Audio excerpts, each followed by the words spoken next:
Ó homens, até quando tornareis a minha glória em vexame? Não é um versículo terrível assim? Porque Deus está falando com o seu povo. Ó homens, até quando vocês vão tornar a minha glória num verdadeiro vexame? Pense em duas coisas opostas: a glória de Deus e um vexame. E é triste.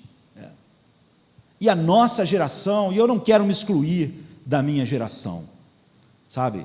Eu vejo muitas pessoas simplesmente que elas acham que o que elas têm para fazer por essa geração é dizer assim na internet, nos lugares: eu não sou evangélico, eu não sou mais, eu sou outra coisa, eu sou sozinho, não é? Porque isso está uma vergonha. Eu nunca vi alguém que ama a Deus agir assim na Bíblia. Israel fazia essas coisas. Quantas vezes você já viu os profetas de Israel dizer: eu não sou mais de Israel, eu sou eu mesmo, Jeremias, Isaías, Ezequiel, Daniel, eu não sou, é uma vergonha, essas pessoas não vivem o que Deus quer, eu estou fora. Não é esse o nosso chamado, de querer dizer que nós não temos nada a ver com a nossa geração. Quando nós vemos esses homens orando, eles oravam assim: Senhor, tem misericórdia de nós. Nós, sempre assim, se incluindo, sabe? Não falando eles, mas eles falavam. A oração de Daniel, por exemplo, de Neemias: nós pecamos contra ti, nossos filhos te desonraram, o teu povo tem feito isso. Eles se incluíam, eles se sentiam parte daquilo. Nós devemos ser instrumentos, e Deus diz: ó homens, até quando tornareis a minha glória em vexame? Numa carta a uma das igrejas, em Apocalipse 2,5, Deus diz: lembra-te, pois, onde caíste, e arrepende-te. Não adianta você dizer: eu estou fora, eu não faço parte disso, ou então eu fico chateado porque Deus fala. Lembra onde foi que você caiu e se arrependa, não é? Ele está falando: não seja como Caim. Quando a Bíblia diz, quando Deus falou com Caim, o semblante dele se mudou, ficou com a cara de aborrecido. Ele não pensou em que momento o coração dele desvirtuou de uma comunhão com Deus que o levou até aquele estado. Então, qual é o caminho para o avivamento, não é? Que nós tanto almejamos para a nossa geração, para a nossa igreja, para a igreja evangélica, da qual nós não podemos simplesmente dizer que não fazemos parte. Nós não podemos nos desassociar do evangelho. Se a cada vez que um nome de alguma coisa relacionada a Deus for envergonhada pela atitude vis dos homens, nós simplesmente falarmos: nós não somos isso, onde nós vamos parar? As pessoas já mataram em nome de Cristo, já roubaram em nome de Cristo, e fazem isso ainda hoje. O que nós vamos dizer? Que nós não somos de Cristo? Que porque há homens que corrompem e usam o nome de Cristo para coisas vis, nós não somos de Cristo? Que porque o evangelho tem sido tornado um vexame em vez da glória de Deus, nós não temos nada a ver com o evangelho? Que porque há muitos pastores que usam o reino de Deus para ganhar dinheiro e mentir para as pessoas com uma psicologia barata, uma autoajuda barata, que eu não sou pastor? Não é? Nós temos que nos voltar para a Bíblia e pensar: Deus, como a nossa geração chegou a esse ponto, como nós chegamos ali, para que nós possamos nos arrepender, Deus, para que o teu nome de novo seja exaltado na tua igreja. E eu quero dar alguns insights só esta noite para nós a respeito disso, porque tudo está extremamente confuso, não é? Porque cada vez mais as pessoas recebem menos doutrina, menos verdade. Cada vez mais as pessoas estão desinteressadas sobre a verdade de Deus, sobre discernir cuidadosamente o que ela diz, e cada vez o maior interesse das pessoas é com sua experiência mística, é o que elas vão sentir num culto. Essas vão ter determinada experiência, se vão sentir aquilo, se vão sentir aquilo outro. Esse foi o caminho da queda. Então, qual é o caminho do avivamento? É nós voltarmos às verdades fundamentais. E eu estava pensando, o que é mais fundamental entre todas as coisas? Grande parte das pessoas que eu converso não conhecem aquilo que é essencial, então elas não podem ver o que está errado, elas têm terríveis dificuldades. Então nós queremos voltar e voltar e falar às pessoas. Nós precisamos voltar onde nós caímos. Nós precisamos tocar aquilo que é essencial, para que de fato haja algo novo. Nós precisamos entender por que a igreja está no mundo, o que é a igreja. Nós precisamos das bases, não é? Que forjaram a igreja, para colocar a igreja no caminho certo, para andarmos. É óbvio que sempre haverá apóstatas, sempre haverá uma falsa igreja, mas isso não tira de nós a responsabilidade sobre a nossa vida que foi colocada nesta geração.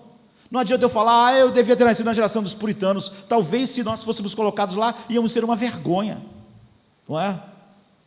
Então Deus nos colocou agora para sermos tudo o que Ele quer que nós sejamos. Então nós devemos voltar ao começo, e nós devemos todos os dias voltar ao começo aí, sabe, para tudo que nós edificarmos, ter essa base essencial. E qual é o problema? Onde nós começamos esse declínio, que durou 100 e poucos anos, até chegar a esse estado lamentável, que tem tudo a ver com Deus falando, até quando vocês vão transformar a minha glória num vexame? Nós devemos começar com uma grande visão de Deus. A nossa geração não tem uma grande visão de Deus, mesmo nós somos atingidos pela superficialidade da nossa geração em relação a Deus. Então nós temos que começar com uma compreensão de quem Deus é, para entendermos todas as coisas que estão erradas, que precisam ser feitas, que precisam ser mudadas. Então Provérbios 9:10 diz para nós algo fundamental: o temor do Senhor é o princípio da sabedoria. Uma grande visão de Deus gera um grande temor e faz de nós homens sábios. Tudo começa no temor de Deus, e é tudo que fracassou em nossa geração. Tudo começa nesse ponto. Se nós temos um elevado conceito de Deus, nós vamos ter uma visão certa de todas as coisas. Deus está no coração, sabe? Essa visão de Deus está no coração de toda a justiça, de toda a obediência. Porque algumas pessoas têm dificuldade de pensar, porque a igreja, o pastor fala tanto em obediência, porque elas não conseguem entender que tudo isso começa com o ser de Deus, com quem Ele é. Então Levítico, capítulo 11, a partir do 45 diz: porque eu sou o Senhor, em letra maiúscula, ou seja, Jeová, o grande eu sou, que vos fiz subir da terra do Egito, para que seja vosso Deus, e para que sejais santos, porque eu sou santo. Levítico 11, 45. Essa mensagem é repetida em Mateus 5, 48, com outras palavras, não é? Sede santo, por eu sou santo, dizendo, sede perfeito, como o vosso Pai Celestial é perfeito, não é? Dito pelo próprio Jesus. E em 1 Pedro 1, 16, 17 diz, sede santos, porque eu sou santo.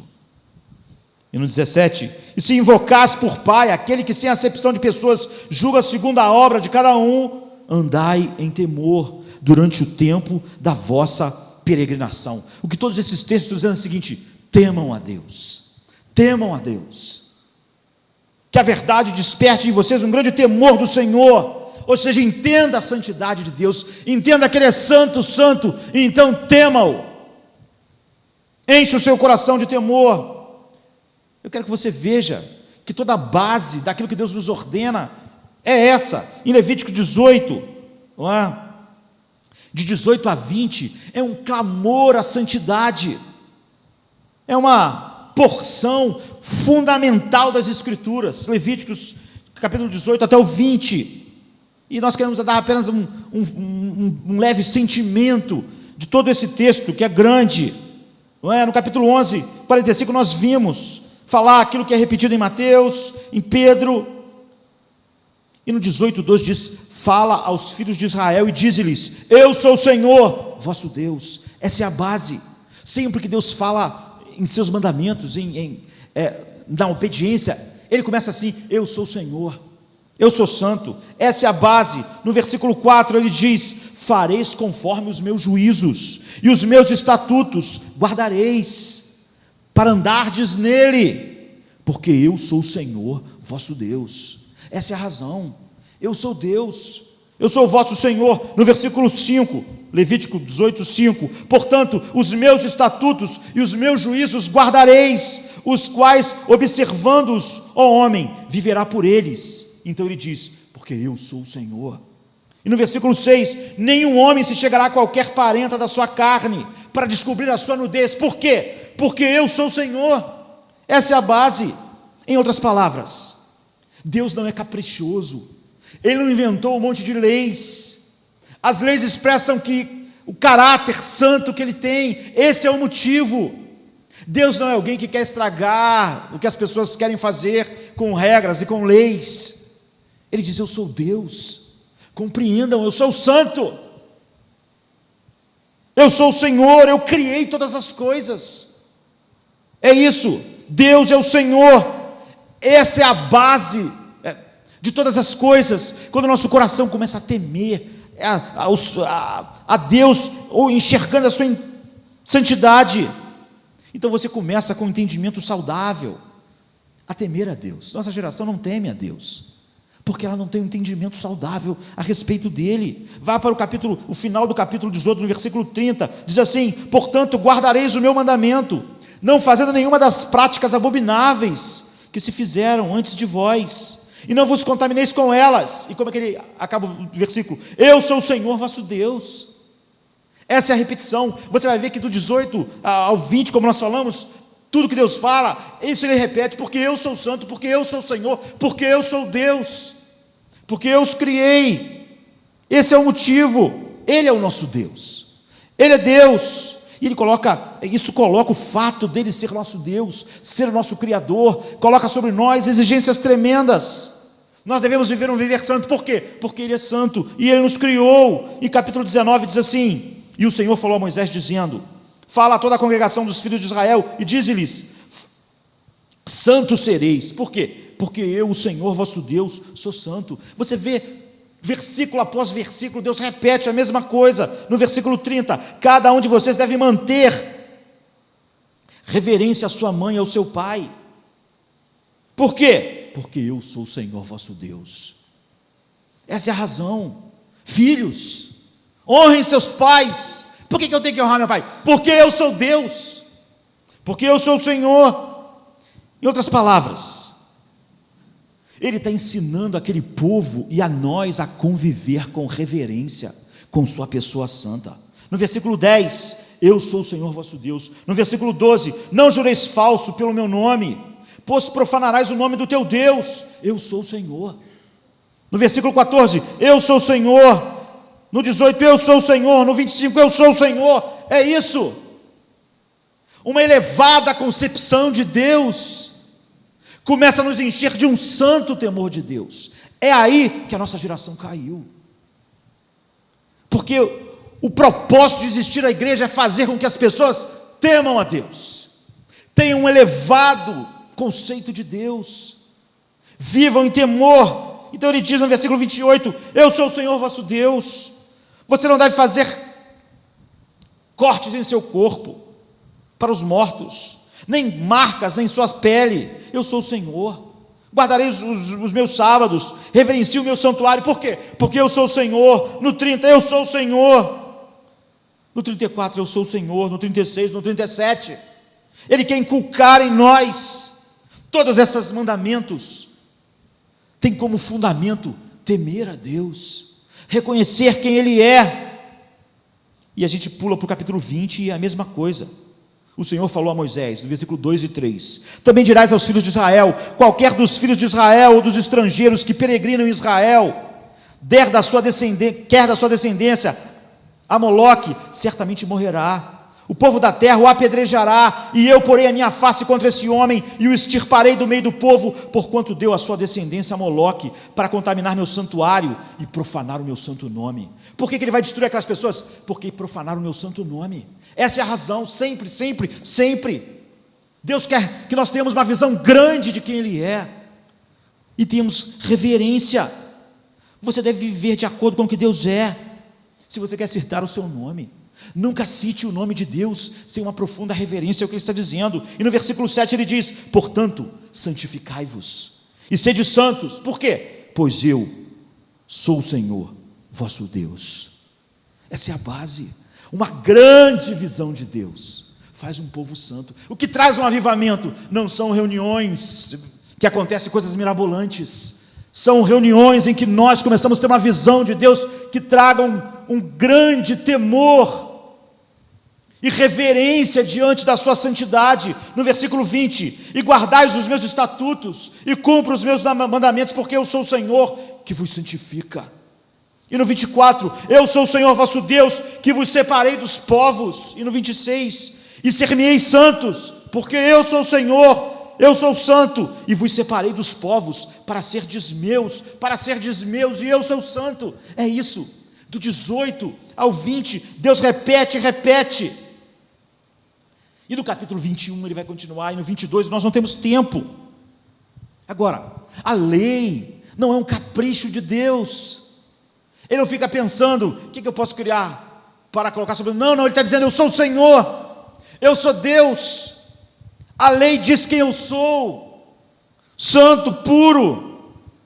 Vocês precisam ter uma visão grandiosa do grande Deus que vocês têm. A santidade de Deus é o primeiro elemento central na estruturação de uma grande visão de Deus. Se o homem não entender a santidade de Deus, naquilo que a Bíblia nos chama a entender, ele não pode entender mais nada no Evangelho, nem a cruz, nem a morte de Jesus, não pode entender nada. Você começa com uma compreensão da santidade de Deus, e todo o resto flui disso. E se uma geração não compreender essa santidade, ela não vai compreender mais nada, e tudo que ela fizer será ofensivo para Deus. Então, quando nós pulamos para Romanos 10, Paulo faz uma acusação a Israel. Paulo ora e diz, eu desejo a salvação de Israel, eu faria qualquer coisa para eles serem salvos. Mas ele diz, porque esse é um povo que tem zelo sem conhecimento. Eles têm um zelo, mas esse zelo não está de acordo com a verdade de Deus. É um zelo fútil, porque opera a partir da ignorância. Eles são zelosos, eles acreditam nessas coisas, mas eles não sabem nada sobre a justiça de Deus, nem sobre a santidade de Deus. O que permitiu Israel achar que se criasse algumas regrinhas e obedecesse, eles iam agradar a Deus. E quando eles estabeleceram sua própria justiça, eles estavam dizendo o quê? Olha, estabelecemos essa justiça aqui, e eu acho que ela é suficiente para Deus, porque eles não entenderam a grandeza da santidade de Deus, a grandeza da sua justiça. Quando o homem acha que pode agradar a Deus, ele não entendeu. Essa é a acusação de Paulo a Israel. Eles foram um fracasso em entender como Deus é justo, e como aquilo que eles faziam era sujo, em vez de grande. Eles pensaram, isso é grande, isso está do tamanho do nosso Deus, olha, o que nós fazemos está do tamanho da justiça dele. Paulo diz, quando vocês fazem isso, vocês diminuíram Deus, tudo que Deus quis incutir, vocês perderam, e isso é mortal, e isso matou a nossa geração, fez nós termos um culto vazio. Então a responsabilidade, em primeiro lugar, de todo pastor, de todas as pessoas que ensinam a palavra de Deus, de todo líder, é dar às pessoas uma visão grandiosa de Deus, mas não se prega mais sobre isso, porque a pregação hoje está centrada em como o ser humano é grande, e como Deus existe para ajudar ele. Mas muitas pessoas não conseguem ver o tamanho do mal disso, porque elas não compreendem quem Deus é, nem a sua grandiosidade, nem a sua santidade. Devemos entender, sabe, como o nosso Deus santo e glorioso é grande. Tudo que a Bíblia escreve é para nós enxergarmos isso. A cruz é para nós entendermos como esse Deus é santo, como Ele odeia o pecado, como Ele é grandioso. Ou seja, nós, líderes, e nós, igreja, não podemos tornar Deus banal, é o oposto. Não podemos reduzi-lo na estatura da sua majestade, para que o homem se sinta bem, porque isso é mortal. Isso não é avivamento, isso é morte, isso é perder tudo. Então Deuteronômio 31, não é? Voltando aqui ao Pentateuco, no versículo 15 diz, então o Senhor apareceu na tenda, na coluna de nuvem, e a coluna de nuvem parou à porta da tenda, e o Senhor disse a Moisés no 16, eis que você está prestes a deitar-se com seus pais. Ou seja, Deus disse a Moisés, você está prestes a morrer, Moisés, você só tem mais alguns dias, e este povo se levantará para se prostituir depois disso. Triste, Moisés vai morrer, e o povo vai se prostituir com deuses estranhos. E disse o Senhor a Moisés: eis que dormirás com os teus pais, e este povo se levantará e prostituir-se-á, indo após os deuses estranhos da terra, para cujo meio vai, e me deixará, e anulará a minha aliança que tenho feito com ele, e assim se acenderá a minha ira naquele dia contra ele, e desampará-lo-ei, e esconderei o meu rosto dele, para que sejam devorados.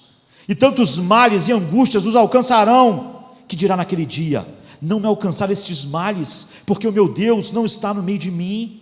Esconderei, pois, totalmente o meu rosto naquele dia, por todo o mal que tiver feito, por se haverem tornado a outros deuses. Agora, pois, escrevei-vos este cântico, e ensinai para eles este hino, ponde-o na sua boca, para que este cântico me seja por testemunha contra os filhos de Israel. Porque introduzirei o meu povo na terra que jurei a seus pais, que mana leite e mel, e comerá, e se fartará, e se engordará, e então se tornará a outros deuses, depois que eu fizer tudo isso, e os servirá, e me irritarão, e anularão a minha aliança. E será que quando alcançarem muitos males e angústia, então este cântico responderá contra eles por testemunha, pois não será esquecido da boca da sua descendência, porquanto conheço a sua imaginação, e que ele faz hoje, antes que o introduza na terra que tem jurado. Assim Moisés escreveu este cântico naquele dia, e ensinou os filhos de Israel. Deuteronômio 31, 16 a 22, você vê, Deus está dizendo: você vai morrer, e depois que você morrer, esse povo, depois que eu der tudo a eles, eles vão me abandonar. Eu quero que você faça um hino, nós sabemos até hoje, se descobriu agora, até nas escolas que preparam jovens para o pré-vestibular, que quando nós aprendemos algo com música, nós simplesmente não esquecemos. Então Deus diz: faz um hino, eu estou te dizendo, vou fazer quando acontecer isso, eles vão fazer isso, então eu vou devorá-los, vou destruí-los. Eu quero que tudo isso seja na letra do hino que você vai fazer aí, e eu quero que isso seja ensinado a eles, e que Israel cante esse hino todas as vezes. Por quê? Quando eu estiver fazendo o que eu disse, eles vão lembrar do hino, porque os pais vão ensinar os hinos aos seus filhos, e os seus filhos aos seus filhos, e eles vão lembrar: Deus falou que se nós profanássemos o seu nome, Ele faria isso. Deus quer incutir em nós: eu sou um grande Deus, eu sou um Deus eterno, eu sou santo. Por isso há todos esses textos. E no capítulo 32, versículo 9, ele diz: porque a porção do Senhor é o seu povo, Jacó é a parte da sua herança. Achou numa terra deserta e num ermo solitário, cheio de uivos, cercou, instruiu e guardou como a menina dos seus olhos. Como a águia desperta a sua ninhada, move-se sobre os seus filhotes, estende as suas asas, toma-os e os leva sobre as suas asas. Assim só o Senhor o guiou, e não havia com ele Deus estranho. E o fez cavalgar sobre as alturas da terra, e comer os frutos do campo, e o fez chupar mel da rocha, e azeite que dura, da dura pederneira, manteiga de vacas e leite de ovelhas, com a gordura de cordeiros e dos carneiros que pastam em Bazã, e dos bodes, com o mais escolhido trigo, e bebeste o sangue das uvas e vinho puro, e engordaram-se. Jesurum deu coices. Ou seja, depois de todas essas coisas maravilhosas, engordaste, engrossaste-te, e de gordura te cobriste. Então começou a dar coices, começou a tripudiar do Deus que deu todas essas coisas, e deixou a Deus que o fez, e desprezou a rocha da sua salvação. Com deuses estranhos provocaram seu zelo, com abominação o irritaram. Sacrifícios ofereceram aos demônios, não a Deus, aos deuses que não conheceram, novos deuses que vieram há pouco, aos quais não temeram vossos pais. Esqueceste-te da rocha que te gerou, em esquecimento puseste o Deus que te formou. Sempre que há uma visão descendente de Deus, o que nós temos é isso, um holocausto espiritual. Essa geração, há décadas atrás, começou a ter uma visão menor de Deus, começou a colocar um homem no lugar de Deus em seus cultos, em suas mensagens, e agora é o que nós temos. Deus deve ser exaltado, cada mensagem deve falar a respeito disso, cada culto, nossas atitudes lá fora. Nós estávamos falando antes, nós demos nossa palavra, nós vamos cumprir. Por quê? Porque Deus deve ser exaltado. Nós devemos viver uma vida santa porque Deus é o Senhor e Ele deve ser exaltado. Essa é a razão. Filhos, obedeçam a vossos pais, porque Deus deve ser exaltado. Não os desonre, não o despreze. Eles pensaram que Deus era menos santo do que Ele era. E eles pensaram que eles eram mais santos do que eram, porque sempre esse é o problema. Quando você pensa que Deus é menos santo do que Ele é, você começa a achar que você é mais santo do que você é. Então você começa a achar, Deus aceita esse culto, porque esse culto está muito bom. Porque à medida que você diminuiu Deus, você se engrandeceu. Sempre que nós diminuímos Deus, nós engrandecemos a nós mesmos. É o que Deus está denunciando. E portanto, eles não poderiam encontrar Deus de verdade. Estamos falando de Israel, mas é a mesma verdade sobre a igreja, de tempos em tempos. A majestade de Deus, a justiça de Deus, a santidade de Deus, a glória de Deus é a concentração suprema da igreja. O nosso tema, o tema das nossas vidas é a glória de Deus, a justiça de Deus, a santidade de Deus, a honra de Deus. Tudo que nos acontecer, contanto que Ele seja honrado, nós vamos estar prontos e glorificar o Seu nome. Francamente, não é assim hoje. Francamente, não é essa a mensagem que as pessoas estão ouvindo nesta noite. Elas estão ouvindo como melhorar seu casamento, como ter uma vida feliz, como ter uma vida sexual boa. É isso que as pessoas estão ouvindo. Como ganhar dinheiro. Deus não está mais em nossos cultos. Nós não temos uma visão grandiosa de Deus. Os cultos não mostram para o mundo, Deus é grande, Deus é grande, Deus é santo, Deus é maravilhoso, Ele é digno da nossa honra. Não é isso que nossos cultos clamam. Não há avivamento. Os ídolos tomaram o lugar de Deus, não os mesmos de Israel, mas os ídolos da autoimagem, do ego, da autoestima, da felicidade, do dinheiro. E não pense que, sabe, é tudo que ocupou o lugar, tudo que é a prioridade. É por isso que Jesus diz, você serve a Deus ou ao dinheiro, a Deus ou ao ego de vocês. Querem me seguir? Tome a cruz e neguem-se a si mesmo. Se vocês não querem fazer isso, vocês fizeram do seu ego um Deus. E é isso, a igreja está no negócio da venda do conforto psicológico. Todo mundo quer que no final do culto, todo mundo se sinta bem consigo mesmo. Que bom, nós somos maravilhosos, nossa autoestima está maravilhosa depois desse culto, o pastor falou coisas tão boas, estou me sentindo tão bem. Isso é a negação da verdade. Quando a igreja está no ramo da elaboração de uma teologia centrada no homem, ela se torna popular, mas ela já não é mais divina, ela é diabólica. Ela fez o que Israel fez. Então nós temos que definir e nos colocar no lado de Deus. Temos que tratar com a nossa superficialidade, porque nós não ficamos contaminados pela superficialidade da nossa geração. Nós temos banalizado Deus. Nós puxamos Deus para baixo, fizemos Deus algo barato. Nós não ficamos indignados quando as pessoas se divertem com Deus. Nós não ficamos indignados quando a pessoa faz um show para a juventude se divertir com o nome dele. Nós achamos mais ou menos, não é muito certo. Não, porque até nós banalizamos Deus. Nós achamos que Ele é pequeno, e achamos que a nossa santidade é muito grande, e achamos que aquilo que está fazendo é digno, está do tamanho certo. Toda a lei de Deus foi para arrancar isso de nós. Nós, cada vez mais, aquilo que nós chamamos de igreja hoje, somos ativos, mas não somos santos. E a responsabilidade, em primeiro lugar, da igreja é exaltar Deus. Qual é o culto bom? O culto que exaltou Deus, o culto que teve uma santa reverência para com Ele, com a sua pessoa. Do ponto de vista do Antigo Testamento, Isaías 66 nos lembra disso. Ele diz assim no versículo 2: porque a minha mão fez todas as coisas, e assim todas elas foram feitas, diz o Senhor, o grande eu sou. Mas para esse olharei, para o pobre e abatido de espírito, e que treme da minha palavra. É o que você viu hoje, não há nem interesse na palavra de Deus, que dirá tremor.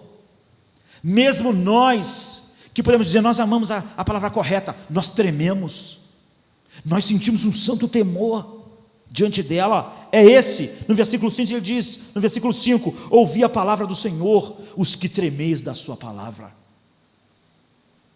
É esse que Ele quer, sabe, ter um santo temor, um medo saudável de Deus, da sua grandeza, da sua magnificência. Então nós começamos a viver com esse santo temor de Deus, que é o início do verdadeiro culto espiritual, é o início da sabedoria. Esse temor é o início da sabedoria, de qualquer coisa que nós podemos chamar de sabedoria. Mas ouça, queridos, nós vivemos numa época irreverente. Há irreverência em todas as frentes imagináveis, irreverência em nossa cultura, em todos os lugares. Tudo é um grande deboche, tudo é um grande riso. Nós só queremos nos sentir bem e dar uma gargalhada por dia. Portanto, esse é o caminho que a igreja encontrou, e Deus é tratado com irreverência. Mesmo na igreja, há irreverência na adoração, há irreverência na música, há irreverência na pregação, porque não levamos Deus mais a sério. Nós achamos que é só mais um culto. Nós não sentimos a presença santa do Deus que nos criou. Então nós achamos que é mais uma música, mais um hino, mais um... Algumas pessoas hoje até questionam a santidade de Deus, é o que eu vejo o tempo todo. Muitas pessoas, como eu disse, acham que Deus é caprichoso. Não, Deus é arbitrário. Ele fica irritado com o que a gente faz. As pessoas hoje se sentem no direito de perdoar Deus. É a isso que essa psicologia barata levou os homens. Até esse lugar.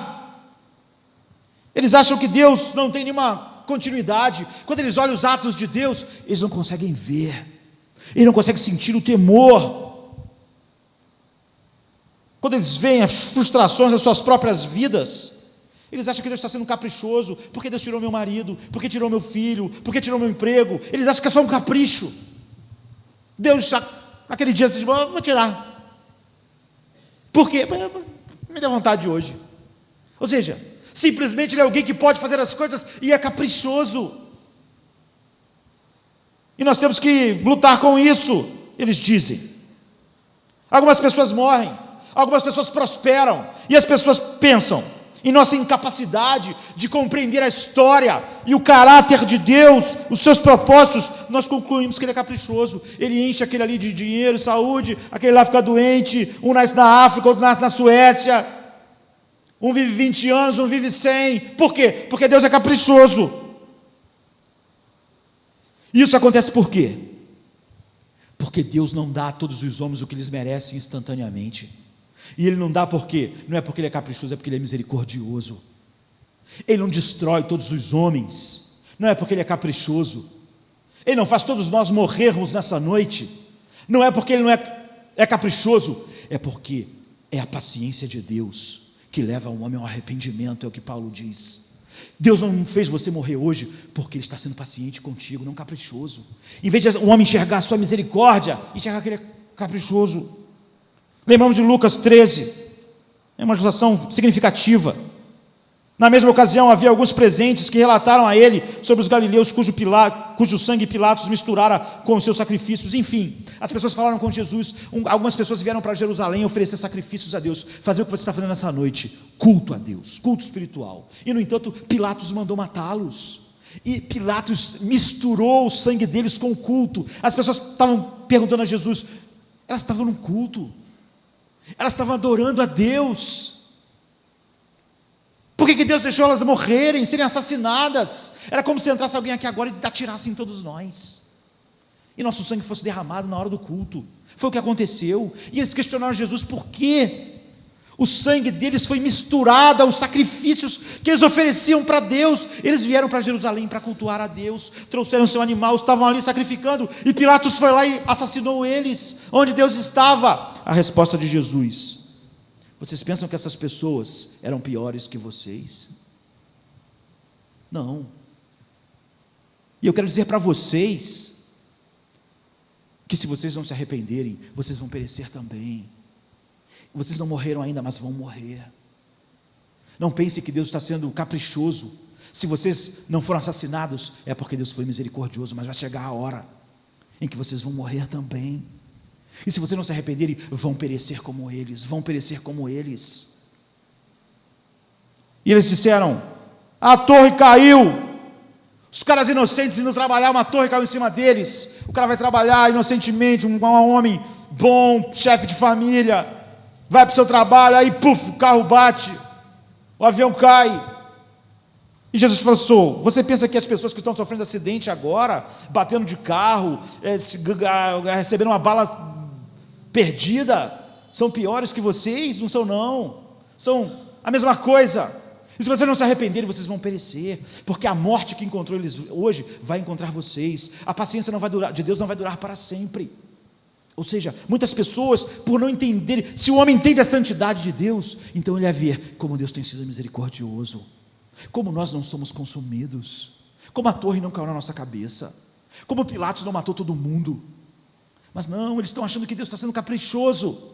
Quando nós temos uma visão pequena de Deus, nós não entendemos mais a vida, não entendemos mais o Evangelho, não entendemos mais nada. Então qual é a função da igreja?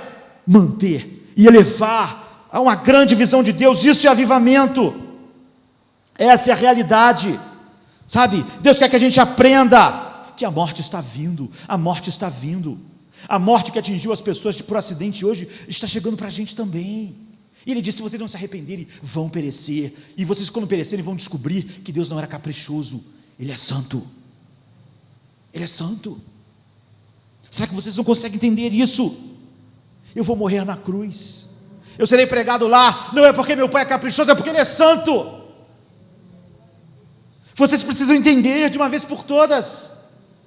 Essa era a mensagem de Jesus. Deus não é simplesmente vingativo, Ele é justo. Ele não tem um pouco de satisfação pessoal na retribuição, Ele tem satisfação na sua santidade, na sua justiça. Esse é o coração de tudo que a Bíblia diz. Quando a nossa geração perdeu isso, ela perdeu Deus. E quando nós perdemos Deus, nós perdemos tudo.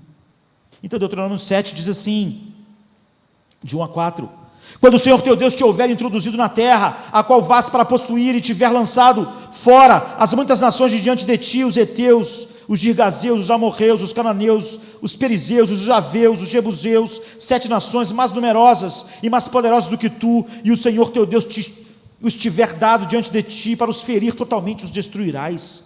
Não farás com elas aliança, nem terás piedade delas, nem te aprenderás com elas, não darás tuas filhas a seus filhos, e não tomarás suas filhas para teus filhos, pois fariam desviar teus filhos de mim, para que servissem a outros deuses, e a ira do Senhor se acenderia contra vós. Muitas pessoas dizem: como Deus pode mandar exterminar aqueles povos, jebuseus, heteus, homens, mulheres, crianças? A Bíblia diz, sabe, eles não vão ser destruídos ainda. Israel vai ficar 400 anos no cativeiro. Por quê?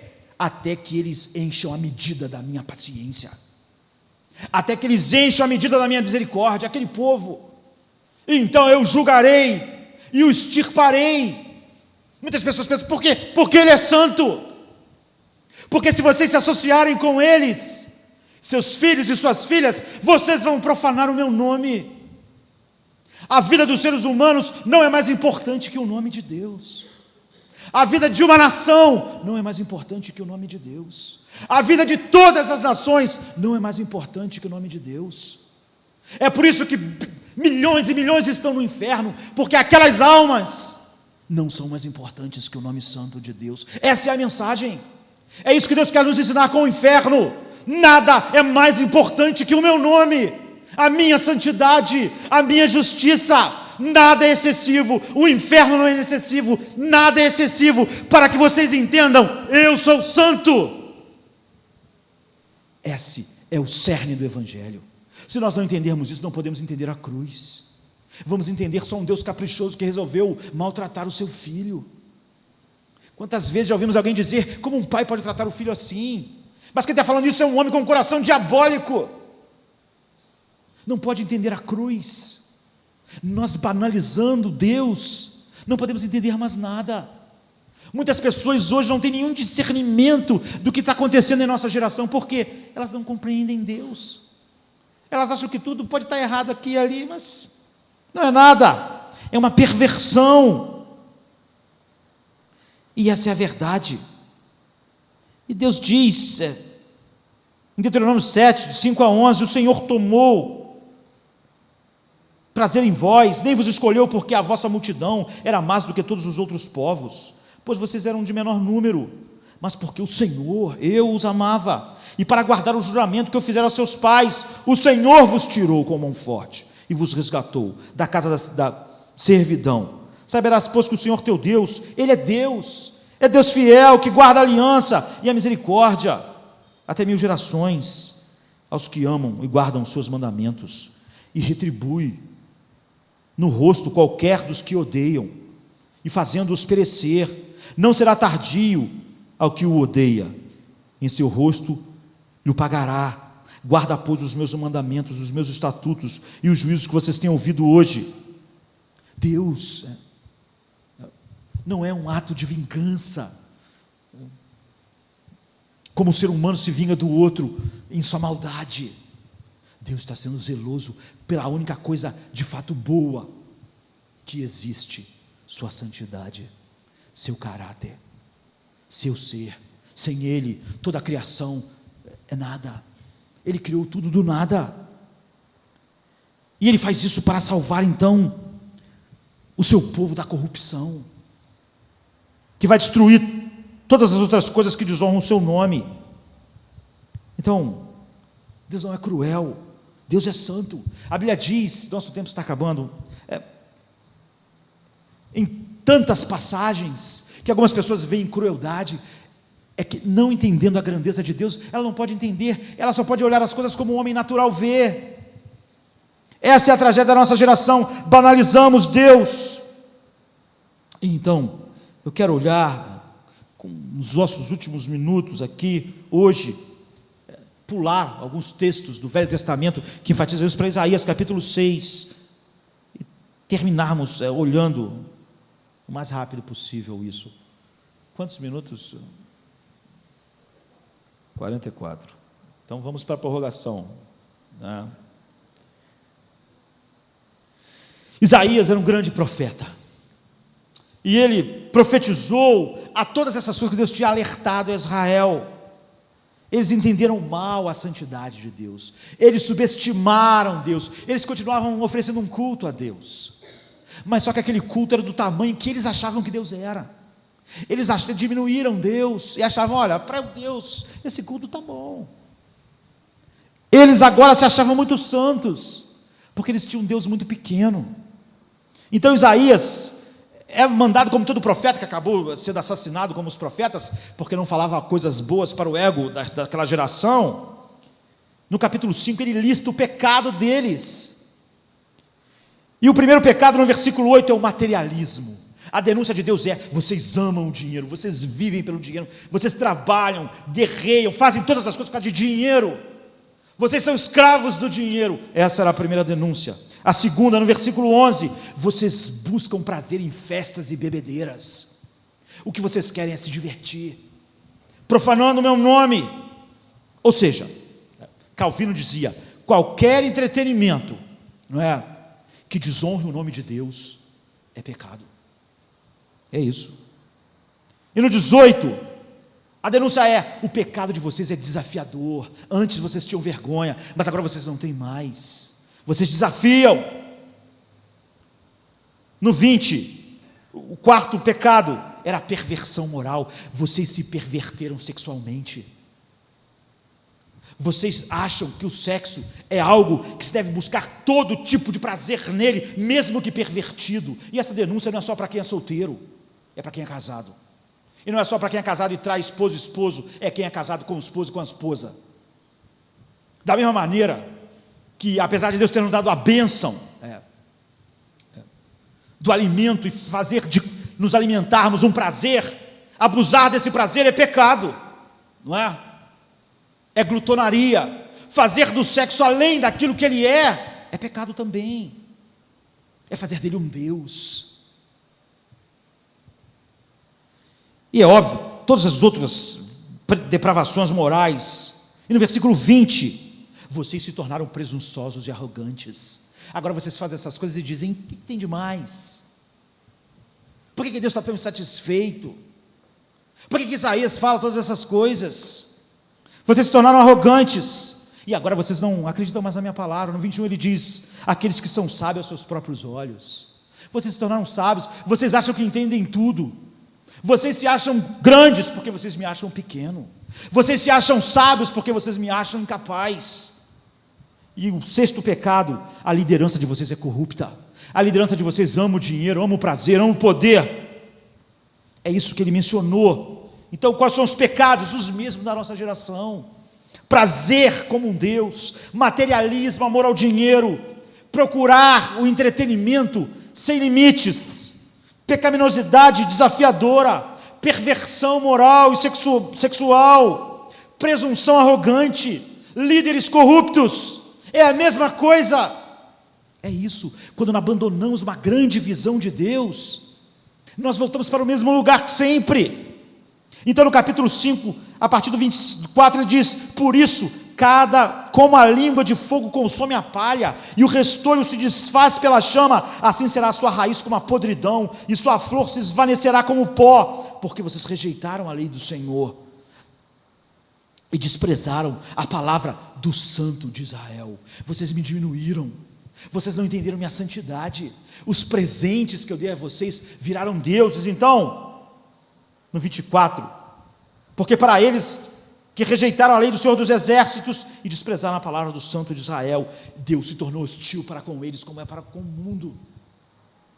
Então, eles não acreditavam nisso. Por quê? Porque Israel estava numa época próspera, não havia guerras, economicamente eles iam bem, todo mundo estava bem, todo mundo podia comprar as coisas, comida, podiam comprar as bugigangas que fazem as pessoas felizes. Eles tinham um grande rei, eles tinham um grande exército. Eles pensavam: Isaías é exagerado.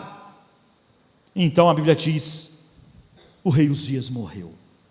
E o capítulo 6 é nesse instante que o rei Uzias morreu. Entenda isso: ele tinha governado por 52 anos. Imagina você ter um presidente por 52 anos e ser um período de prosperidade, apesar de estar se pervertendo moralmente, amando ao dinheiro, com perversões sexuais.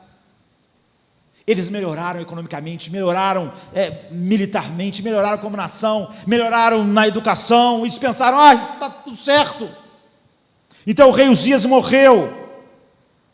Enquanto ele era rei, parecia que Deus retardava as coisas. Eles confiavam: esse rei é rei há tanto tempo e tudo tem dado certo, que ele tem feito. Então a prosperidade da nação fazia eles se sentirem confortáveis. E aí o impensável aconteceu: o rei morreu. E no capítulo 1, versículo 6, Isaías diz: no ano da morte do rei Uzias, eu fui ao templo do Senhor. É o ano 740 antes de Cristo. E por que o rei morreu? Porque Deus matou o rei, porque ele foi orgulhoso e não santificou a Deus. Ele foi rei durante 52 anos, Deus foi tão misericordioso em seu reinado, que ele diminuiu Deus. A mensagem sempre é a mesma, e ele pensou: eu posso entrar no templo e oferecer um sacrifício a Deus, por que não? Eu sou Uzias, o rei, eu amo a Deus. Só que ele não era um sacerdote, mas ele era sábio aos seus próprios olhos. Então ele foi lá, e os sacerdotes, a Bíblia diziam: não faça isso. Você sabe que a palavra de Deus diz que você não deve fazer isso, você não pode. Mas eu sou o rei, vou lá, vou fazer o sacrifício, agora você é rei e sacerdote. E a Bíblia diz que quando ele começou o seu culto a Deus, ele ficou leproso, e Deus disse: ele vai morrer, volta para casa, e você vai morrer de lepra, porque você ousou, porque você passou do limite. E então ele morreu leproso. E a nação sabia disso. A nação então de repente ficou com o coração temeroso. Nós pensávamos que Uzias era tudo, que Deus só o abençoava, mas Deus o matou. Ele passou dos limites. Isso tudo está em 2 Crônicas 26. Então, em função disso, Isaías foi ao templo, não é? O rei morreu, ele sabia que o grande império estava às portas para invadir Israel. Ele mesmo ficou confuso como Abacuque, e ele foi lá falar com Deus: será que tu vai deixar um povo ímpio destruir o teu povo? Então ele diz assim: e viu o Senhor sentado sobre um trono alto e exaltado, e suas vestes enchiam o templo. Francamente, Deus deu uma revelação tremenda a Isaías de quem ele é, como ele fez com Ezequiel, com Daniel, uma visão da sua glória. Não é um sonho, não é um devaneio, não é uma coisa só mental. Ele viu a glória de Deus, como Paulo, em Damasco. Isso é maravilhoso, porque ele entrou lá, tudo estava dando errado, agora o rei morreu, a nação estava para ser invadida. Será que Deus ainda está no trono? Será que Deus ainda está governando? Nós pensamos, quando tudo dá errado, que Deus perdeu o controle, e não que Ele mesmo está agindo. Então, quando ele entrou lá no templo, ele viu, Deus está dizendo: eu estou no trono, eu sou majestoso, eu sou santo. É esse povo que não consegue ver isso, mas agora eles verão a minha santidade. E ele diz que viu o Senhor sentado num grande trono, soberano, reinando. E agora, sabe, nós muitas das vezes queremos explicação para as tragédias, e pensamos que Deus esqueceu, ou que Deus não está olhando, não está vendo. E agora Isaías viu ele como soberano, majestoso, enchendo o templo. Então Isaías vê a soberania de Deus. Deus está dizendo: esse povo vai ser destruído, esse exército vai fazer mal a eles, depois eles vão ser levados cativo. Não porque eu não reino, Isaías, eu sou soberano, eu vou usar outros reinos como a minha vara. E João 12, 41, falando sobre esse texto, diz: Isaías disse isso quando viu sua glória e falou dele. E vendo Deus no trono, apesar de tudo isso, foi encorajador para o profeta e para nós. Olha a igreja do jeito que ela está. Nunca pense que é porque Deus não está reinando. É sempre encorajador para nós saber: Deus está em seu trono. Nunca pense: milhões estão abandonando a verdade. Deus está em seu trono. Ele deve ser honrado por nós. Ele ainda está lá, ninguém usurpou o seu lugar. Ele habita num lugar inatingível, nenhum ser jamais o viu. Ele é o Deus invisível, imortal, que olhos nenhum jamais viu. Ele tem um domínio sobre tudo, ele está intacto e eterno. A nossa visão pequena da sua santidade só pode destruir a nós mesmos. Olhe para os milhões de pessoas que pereceram e estão no inferno. A sua visão pequena de Deus os destruiu, mas não a Deus. Mas ele se move a serafins, que é um termo para descrever alguns anjos que guardam a santidade de Deus. Não é que Deus precisa ser guardado da sua santidade, Deus não precisa de ninguém que o guarde, mas eles expressam essa reverência final da santidade de Deus. Então os serafins voavam, a Bíblia diz, com 6 asas. Não vamos falar a respeito deles, nós sabemos já. Uma com 2 asas cobriu os pés, o rosto, e com outras voavam, não é? Tem a ver com reverência, não é? Com humildade, esses seres santos, e com serviço, reverente, humilde e ansioso para servir. É isso que uma visão da santidade de Deus faz. E um desses anjos disse: santo, santo, santo é o Senhor, toda a terra está cheia da sua glória. Essa é a essência: santo, santo, santo é o Senhor. A santidade de Deus, como nós vimos no início, é a visão grandiosa de Deus, um temor santo. Se nós não entendemos a santidade de Deus, não vamos entender mais nada, nem a tragédia do mundo, nem a cruz de Cristo, nem o quanto errado está o culto dos nossos dias, nem nosso próprio culto. Nós não vamos achar mais engraçado quando alguém banaliza o nome de Deus, como uma estratégia para entreter algumas pessoas, para atrair jovens. Não vamos achar mais engraçado, porque vamos ter uma visão grandiosa de Deus. A santidade explica tudo: a justificação, a santificação, a expiação de Cristo. Por quê? Porque Deus é santo, santo, santo. Sem entender isso, todas as outras doutrinas se perdem. Alguns olham simplesmente, não é? E não veem a santidade imensurável de Deus. Alguns que olham para esse texto veem coisas diferentes nesse santo, santo, santo. Primeiro, como se Deus, essas 3 palavras repetidas estivessem mostrando a imensidão da sua santidade. Outros veem a expressão que atinge a Trindade, Deus Pai, Deus Filho, Deus Espírito Santo. E outros como aquele atributo que está sobre todos os atributos. Eu digo que tudo isso está certo, não é? Segundo o texto, porque a Bíblia quer mostrar a você e a mim que quando nós entendemos a santidade de Deus, nós podemos entender todo o resto, porque esse é o atributo por excelência. Não adianta falar sobre o amor de Deus, o amor dele é santo, o amor dele leva o seu filho à cruz, o amor dele, sendo amor, criou o inferno. Então a Bíblia nunca diz que Deus é amor, amor, amor, ou bondade, bondade, bondade. A Bíblia diz que Deus é santo, santo, santo. Nós só podemos entender o resto a partir disso. Um Deus santo deve ter uma lei que expresse a sua santidade, ou seja, uma simples expressão do seu caráter, que não pode ser quebrado, não pode ser mudado, sua santidade, sua justiça. Então nós começamos a entender o sacrifício de Cristo, e não banalizamos mais Cristo, nem seu sacrifício, nem seu sangue. Nós pensamos como Deus é santo, como isso nos leva a uma reverência à santidade de Deus. Nós não pensamos, Deus, a cruz é porque eu sou maravilhoso, grande demais, Deus tinha que ter eu no céu. Ele quer uma vida santa, porque Ele é santo.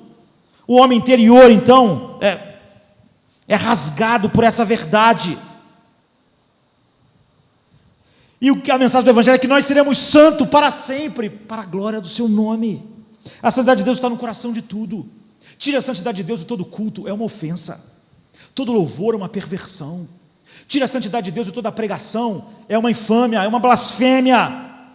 A santidade é a base, é o limiar de todas as coisas. Sem ela, todo mas treme. Tudo tinha que tremer diante dela, olhando para o outro lado. E no versículo 4 é o que diz: o templo começou a tremer, parecia que tudo ia cair. É o que Isaías diz. Ele ouviu a voz, e o lugar foi ficando escuro, e irrompeu chamas, e a fumaça tomou conta do lugar de tal maneira que ele já não podia enxergar direito. Lembre-se que a Bíblia diz que Deus é um fogo consumidor. Fogo fala do juízo de Deus. E o templo se encheu de fumo e fumaça, como lá, quando Deus deu a lei: ninguém chegue perto do monte, porque senão vai morrer. Isso é a criação dizendo: Deus é santo, Deus é santo.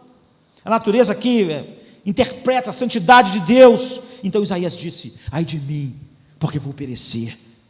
Ai de mim, porque eu estou arruinado, eu estou condenado, eu estou me destruindo, eu estou me decompondo diante de Deus. Como João disse, como Daniel, como Ezequiel, ele expressou uma maldição sobre ele mesmo e disse: eu vou morrer em minha maldade.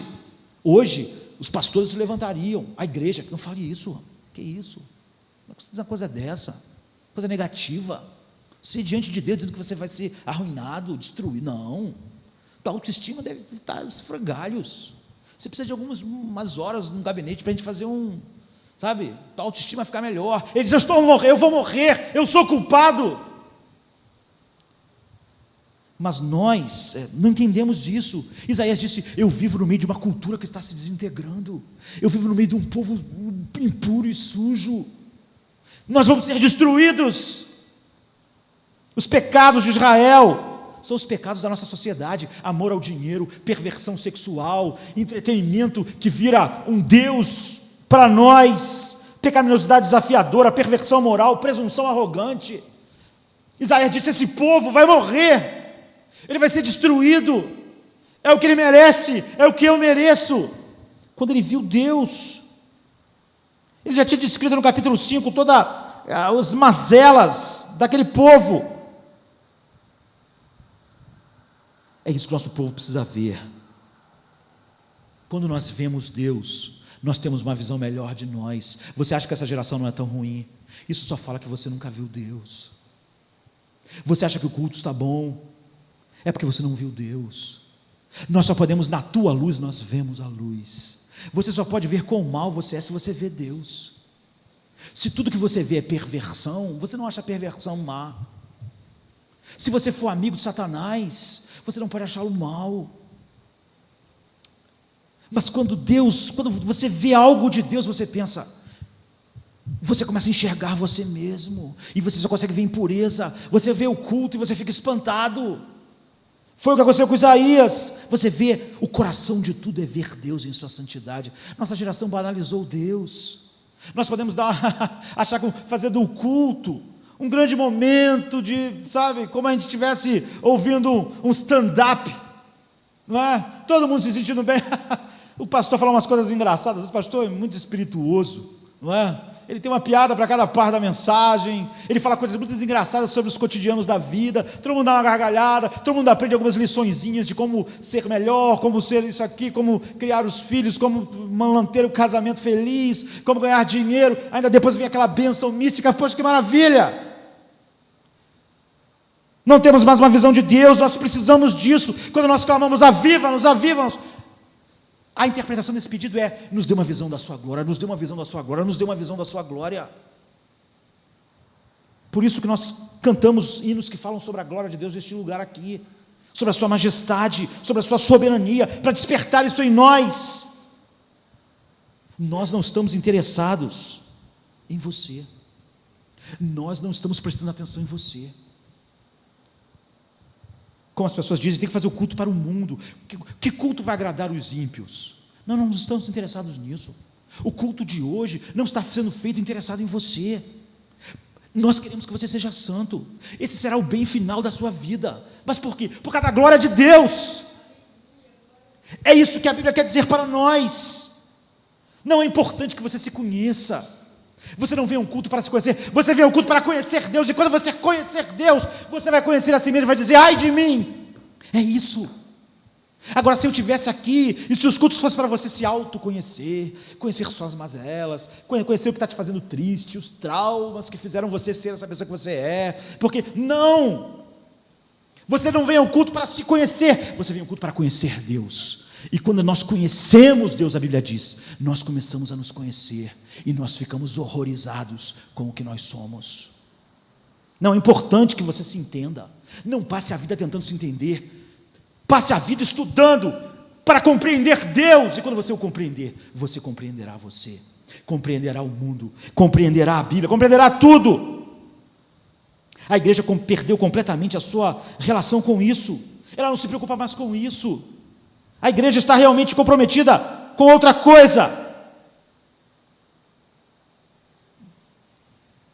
Muitas pessoas nos acusam pastores como eu: você está sendo irrelevante. Você está sendo irrelevante para com as pessoas. Elas querem um casamento melhor, um filho melhor, um emprego melhor. Você não está sendo relevante. Mas nós queremos que as pessoas entrem no entendimento da glória de Deus,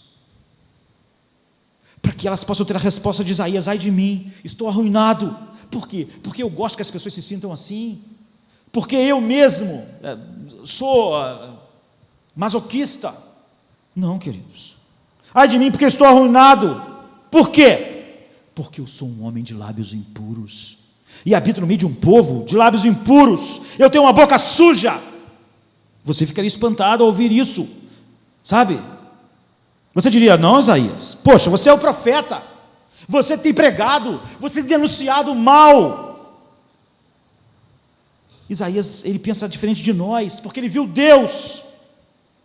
As pessoas diriam: você tem a melhor boca do país, você é a boca de Deus, no Brasil, Israel, porque você está dizendo que sua boca é suja?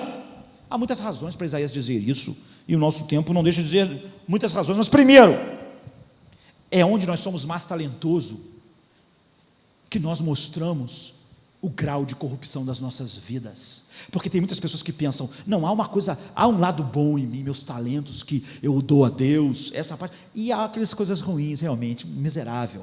Isaías está dizendo o seguinte: o nosso melhor é sujo. Não é que nós temos o melhor para dar a Deus e parte da nossa vida é ruim. Ele está dizendo: o meu ministério, aquilo que é melhor em mim, não passa de algo sujo. O meu melhor é horrível. É isso. Não é que nós temos uma parte boa que Deus gosta e uma parte ruim que Ele odeia.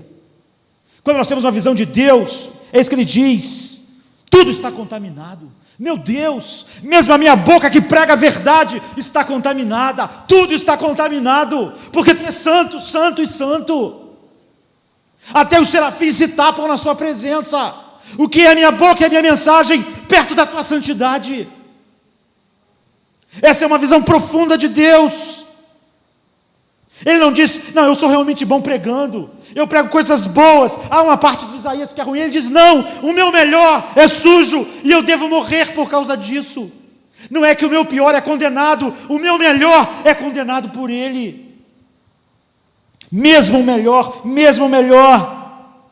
mesmo aquele que tem a melhor boca da terra. Alguém diria: olha, Isaías, a sua autoimagem está ruim. Você vai desenvolver problemas psicológicos falando isso. Você vai achar que você não vale nada. Que isso, rapaz? Mas a chave, sabe, para o poder, para a eficácia do nosso testemunho, é a humilhação e não a exaltação, queridos. Quando nós nos exaltamos, nós não temos nenhuma eficácia nesse mundo. A chave para a eficácia é a humilhação.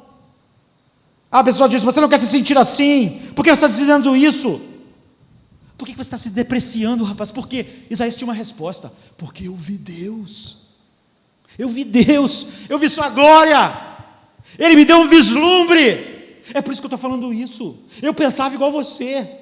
Eu tinha uma boa imagem de mim. Eu tinha uma autoestima. Eu achava que isso era tudo. Eu achava minha boca santa. Mas agora, eu vi Deus. Essa é a resposta dele. Eu vou morrer porque eu vi Deus. E quando eu vi Deus, eu percebi que Ele me vê. É porque nós não percebemos Deus que nós achamos que Deus não nos vê. É trágico isso, mas essa não é a verdade. Há coisas que as pessoas não fazem na frente de outros seres humanos, mas quando estão sozinhos fazem, porque ela não tem uma percepção de que Deus está vendo. Ela tem vergonha de um ser humano, mas ela não tem de Deus. Ela é pervertida, porque ela despreza completamente a santidade de Deus. Muitas pessoas que vivem na igreja são assim. Em seus pensamentos, sozinhos, fazem coisas que não fariam, não teriam coragem de fazer, nem na frente do mundo ímpio. Mas por que então fazem sozinhos? Porque não veem Deus. Então Jó disse: olha, eu me humilho no pó e na cinza, eu me desprezo. Por que não faça isso? Não, eu faço. Por quê? Porque antes, que eu pensava igual você, mas é que eu conhecia Deus, já ouvi falar, mas agora eu vi Deus. Então eu vi que eu sou um pecador, eu sou ímpio, eu vi Deus, e eu sei que Deus me viu, que Deus viu meu coração, que Ele viu o que eu sou. É isso que ver Deus faz, sabe? A nossa geração não tem visto Deus. Esqueça todas as experiências místicas, as visões, o que as pessoas dizem. A visão de Deus produz um santo temor de Deus, uma verdadeira humilhação. Quando os discípulos viram Jesus acalmar o mar e entrou no mar, eles ficaram com mais medo. Por quê? Você sente mais medo de Deus dentro do seu barco do que uma tempestade fora dele. Você pensa: a tempestade não era nada, Ele é Deus. Sabe o que Pedro disse? Sai de perto de nós. Você é Deus. Pedro está dizendo: eu estou te vendo, então você está me vendo. Sai de perto de nós, porque nós somos pecadores. Não suportamos a ideia de que teus olhos santos nos veja. Pedro não disse: poxa, Jesus falou assim: joga a rede do outro lado aí, jogou um monte de negócio. Sabe o que Pedro disse? Pedro ficou espantado. Não pensou: vou vender os peixes. Ou falou assim: hoje no programa da televisão, filma aqui, vem cá, filma o peixe, filma aquilo ali, vamos contar hoje um testemunho hoje, quer um milagre? Olha o peixe. Não, querido. Pedro disse: sai de perto de nós, porque nós somos pecadores. Você é Deus, você é santo. Ele não pensou que aquela era uma maneira de atrair gente. Ele não pensou: boa ideia, bota uma câmera aqui, outra ali, vamos fazer aqui uma coisa para as pessoas. Não, ele esqueceu o mundo. Ele pensou: sai de perto de nós. Tu é um Deus, tu é Deus santo, vai embora. Eu não quero ficar exposto como eu sou diante de ti, porque eu sou todo mácula, eu estou envergonhado. Então o serafim voou, estamos acabando, eu prometo, e tocou os lábios de Isaías, e a iniquidade foi tirada. Você vê o que acontece? Não, nós não queremos, queridos, nem Deus, nem a Bíblia, simplesmente que alguém diz: eu sou, porque esse não é o fim. É porque quem se humilha, Deus exalta. Quando você diz: ai de mim, eu mereço a morte, Deus estende a sua mão de misericórdia. É por isso que nós precisamos estar humilhados. É por isso que é trágico a nossa geração ter diminuído Deus. Ela não pode receber a graça de Deus assim. Aqui está uma foto da expiação, Isaías dizendo, eu vou morrer. Então Deus disse, não, você não vai morrer, Isaías, eu vou te purificar, eu vou te tornar puro, os teus lábios, é verdade, são impuros. Isso não é autoimagem para baixo, não, isso é a verdade. Eu queria que você visse isso, mas agora eu vou tocar em seus lábios, e eu sou Deus para purificar você. Avivamento é isso. Enquanto não há esse espírito, o arrependimento é doloroso, mas ele é purgativo. Você vê, Israel não entendeu isso. Essa é a denúncia de Paulo, que Deus era santo demais. Então Israel começou a fazer uns sacrifícios que Deus mandou, e criou mais algumas regras, e pensou, isso já está no tamanho certo, Deus não pode estar chateado conosco. Paulo disse, estabelecendo a justiça de vocês, vocês não entenderam, o pecado de vocês é tão terrível que Deus vai ter que matar o seu filho, mas vocês não viram quão ele era santo, então vocês acharam que isso bastava, vocês não entenderam aonde a lei tinha que levar vocês. E a igreja, sabe, eu digo isso triste, está no mesmo lugar, não compreende a santidade de Deus. Nós fomos criados com toda a superficialidade, queridos, que todo dia eu oro, Deus tira a superficialidade do meu coração. Nós estamos desenvolvendo uma espécie de farisaísmo evangélico. Achamos que temos música, não na mesma roupa que o fariseu usava, não naquilo que nós chamamos de legalismo só, que é ter um cabelo grande, usar um terno, e as mulheres usar uma determinada roupa, não cortar o cabelo. Não, um farisaísmo místico. Nós achamos que podemos chegar a Deus através de sentimentos, intuições e emoções, e achamos que isso é o suficiente, porque Deus é pequeno demais, acha que podemos alcançá-lo. Então nós estamos sendo esmagados com a visão do nosso próprio pecado. Ele disse, maldito, eu sou maldito, ai de mim, é isso. Então ele ouviu uma grande voz dizendo, a quem enviarei? E quem há de vir por mim?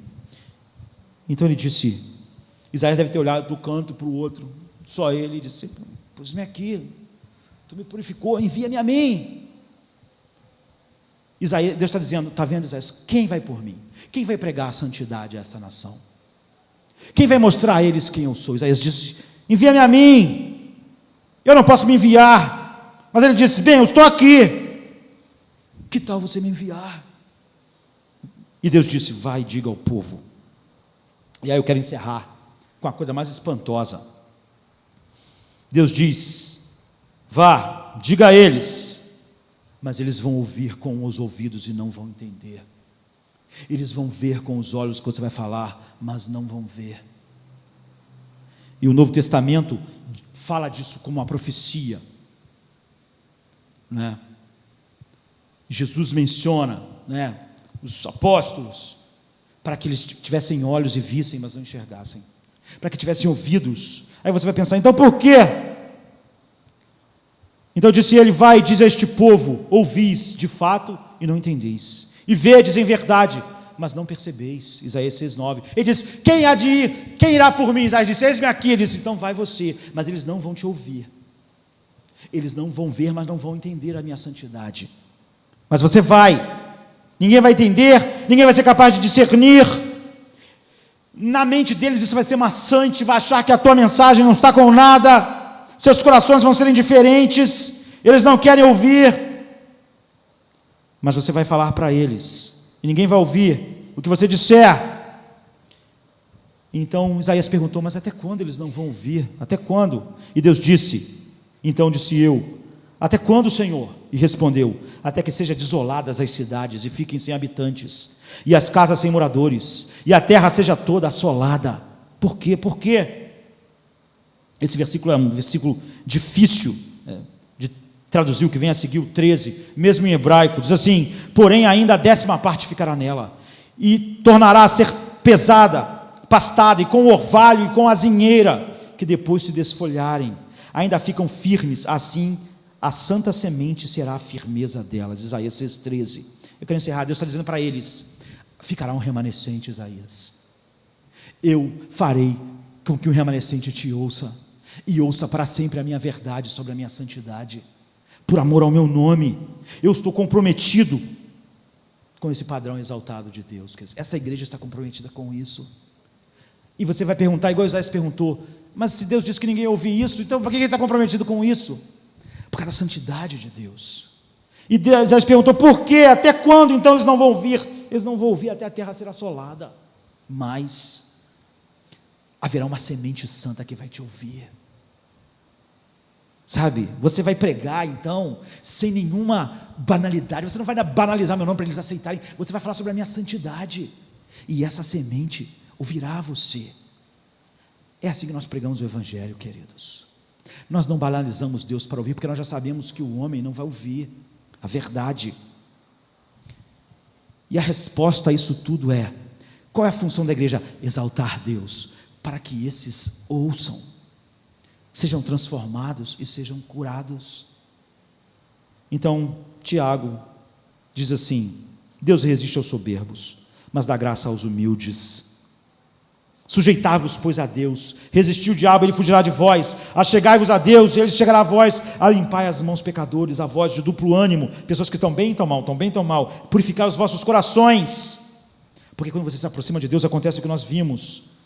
Humilhai-vos perante o Senhor. Transformem o vosso gozo em tristeza.